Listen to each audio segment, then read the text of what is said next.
तिम्रो मृत्यु भएको 1 घण्टापछि मानिसहरू खाना खान थाल्नेछन्। 1 दिनपछि साथीहरू जान थाल्नेछन्।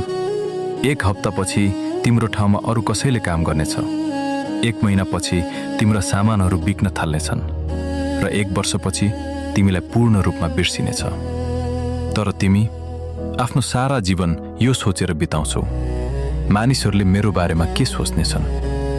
साँचो कुरा के हो भने कसैलाई तिम्रो अस्तित्वसँग त्यति सरोकार छैन। यहाँ हरेक व्यक्ति आफ्नै युद्ध लडिरहेको छ, आफ्नै सङ्घर्षमा व्यस्त छ। तिमीले आफ्नो खुसी रोकेको छौ, आफ्नो सपना दबाएको छौ, केवल अरूलाई खुसी बनाउन। तर अन्त्यमा त्यो अरू नै तिम्रो साथमा हुँदैनन्। एक दिन जब तिमी थाक्छौ, जब तिमी एक्लै बस्छौ, तिमीलाई महसुस हुन्छ तिमीले आफूलाई कहिल्यै प्राथमिकता नै दिएनौ। तिमीले अरूको लागि धेरै गर्यौ तर आफूलाई बिर्सियौ। अब सोच्नु, यदि आज नै तिम्रो अन्तिम दिन हो भने के तिमी सन्तुष्ट छौ?